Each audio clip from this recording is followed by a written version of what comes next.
নির্বাচন কমিশনের পক্ষে সুষ্ঠু ভোট আয়োজন করা সম্ভব হবে কিনা তা নিয়ে সন্দেহ পোষণ করেছে জামায়াত ও এনসিপি।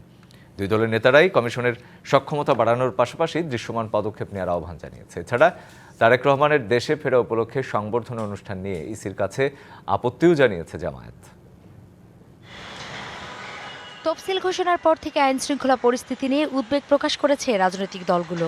বুধবার দুপুরে এনসিপির মুখ্য সমন্বয়ক নাসিরউদ্দিন পাটোয়ারির নেতৃত্বে ৩ সদস্যের প্রতিনিধি দল আগারগাঁওয়ে নির্বাচন ভবনে যান। প্রধান নির্বাচন কমিশনারের সাথে দেখা করে জানান উদ্বেগের কথা। আইন শৃঙ্খলা নিরাপত্তা একজন প্রার্থী অলরেডি হত্যাকাণ্ডের শিকার হয়েছেন। আমাদের যারা প্রার্থী রয়েছেন আমরা তাদেরকে বলেছি যে আপনারা নির্বাচন কমিশনের যে বিধিমালাগুলো রয়েছে সেগুলো মেনে চলবেন, এবং সাথে সাথে নির্বাচন কমিশনকেও বলেছি যে সকল দলের প্রার্থীদের ক্ষেত্রে যাতে নিরাপত্তা নিশ্চিত করা হয়। বিকেলে সিইসির সাথে ভোটের পরিবেশ নিয়ে উদ্বেগ প্রকাশ করে জামায়াতের প্রতিনিধি দলও। জেনেক্সে শিফট করো, লাইফকে লিফট করো। তারেক রহমানের দেশে ফেরা উপলক্ষে সংবর্ধনা অনুষ্ঠান নিয়েও আপত্তি দলটির। তবে ঠিকই ৩রা জানুয়ারি নিজেদের সমাবেশের পক্ষে যুক্তি তুলে ধরল জামায়াত।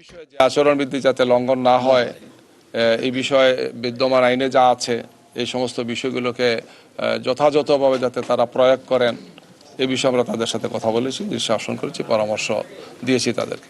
জামায়াতের অভিযোগের বিষয়ে স্পষ্ট জবাব দেননি ইসি সচিব। জানান প্রবাসী ভোটারদের বিডি অ্যাপে নিবন্ধনের সময়সীমা ৩১শে ডিসেম্বর পর্যন্ত বাড়ানো হয়েছে।